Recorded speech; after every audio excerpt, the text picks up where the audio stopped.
So what's up mga lods, kami po ang tropang Hasirap TV! So ang pagbabalik.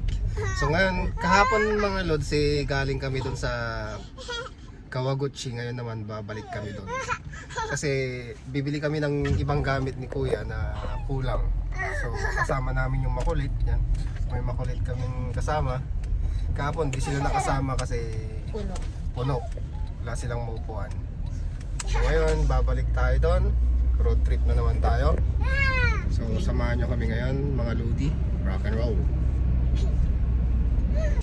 So dito kami ni Bunso sa Kuruma kasi bumili pa daw sila ng ano-ano sa Sangki. Sa yun. Yung si Bunso. No Bons. So pag namamalingki yung mga babae, grabe. Ikot-ikot sa palengkihan. So dyan sila pumasok. Tapos pupunta pa doon. Tapos sigurado babalik na naman dyan. Tapos pupunta doon sa kabila doon. Babalik na naman dyan. Tapos babalik uli doon. Tapos babalik doon. Papaya na, video ta. So ito yung nakakasar eh. Yung kasama, yung mga kasama nyo hindi man lang alam magkwan tumingin sa orasan. So tanghali na mga lods may 2 oras pa kaming biyahe. Tapos mamayang hapon yan magmamadali na naman kasi may trabaho sila mamayang gabi.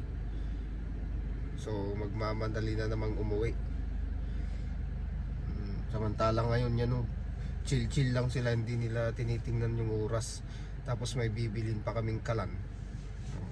Siyempre matatagalan pa kami doon. Ilang oras na kami makakarating doon? Anong oras na kami andon? Di ba Hansot? So tulog si Bunso.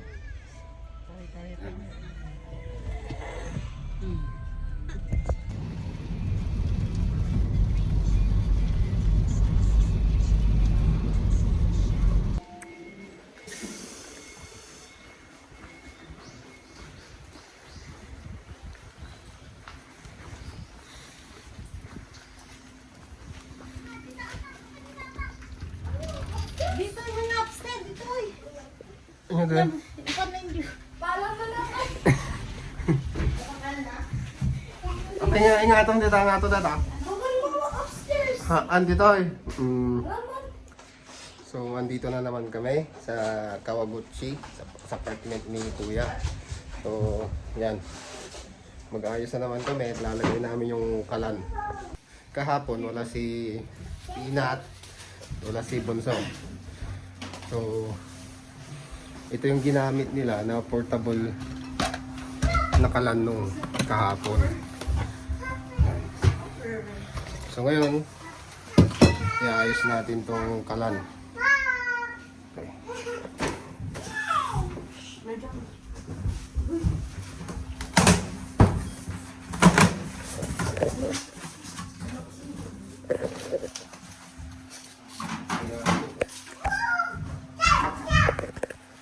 Yung pasama ko. May battery pala eh.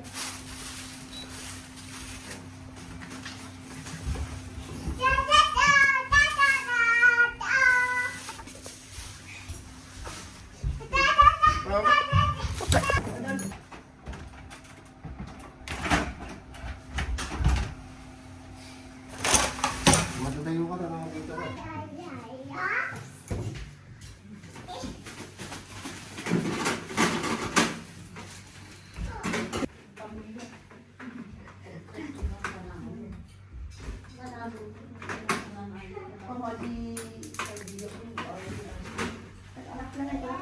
Asan yung battery?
Yun.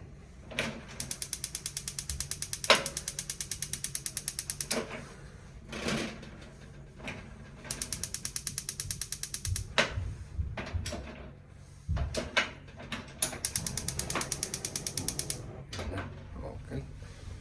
Success, pwede na umuwi.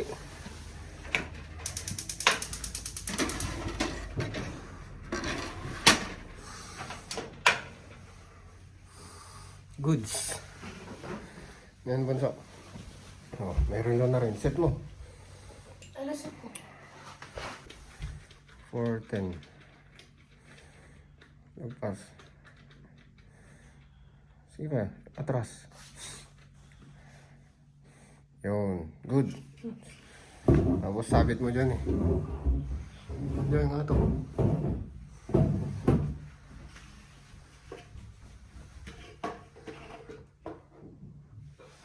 Yan. May relo na sila.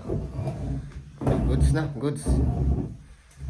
So, dinala rin namin yung gitara ni Kuya para may libangan siya. O, yan.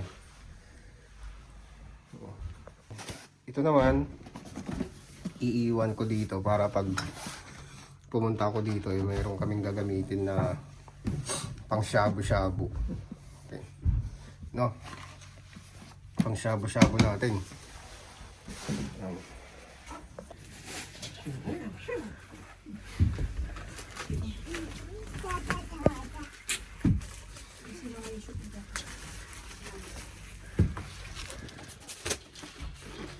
Nakagalit ko na.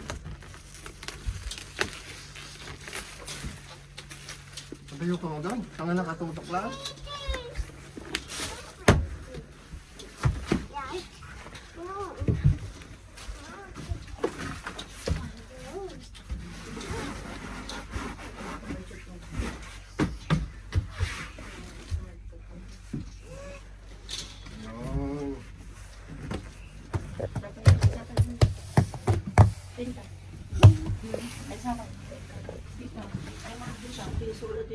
So ito nga, naikabit na namin yung mga kortina ni Kuya kasi yung naikabit lang noon puti, eh maliwanag.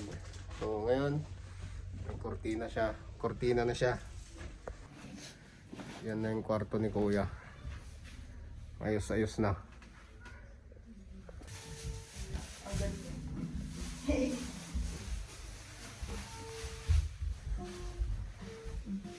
Ang gundo.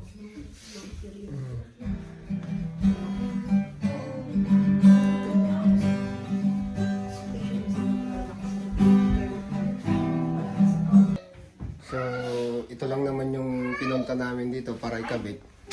No? May refrigerator na lang sila, naman sila. Okay, may kalan na. So, yung washing machine na lang dito, washing machine. Yan, lalagyan natin ng washing machine diyan. So, sa susunod dito tayo magba-barbecue sa labas. Yan. So,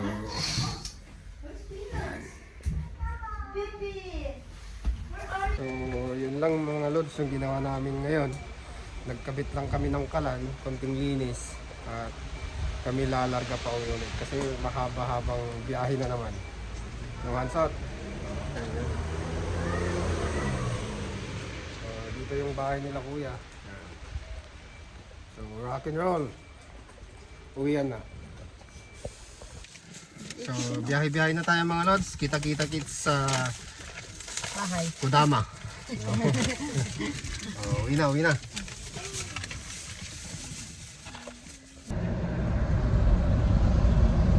So mga lods, dito tayo sa expressway naman kasi para mas mabilis.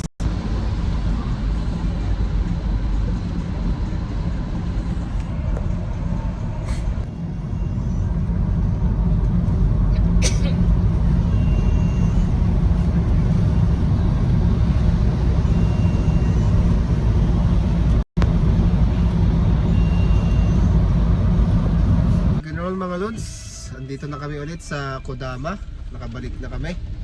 At dahil nag-expressway kami, inabot lang kami ng 1 oras. 1 hour 15 minutes ang biyahe mula Kawaguchi hanggang dito sa Kodama. Yan, madilim. Hindi na kami makita. So, rock and roll.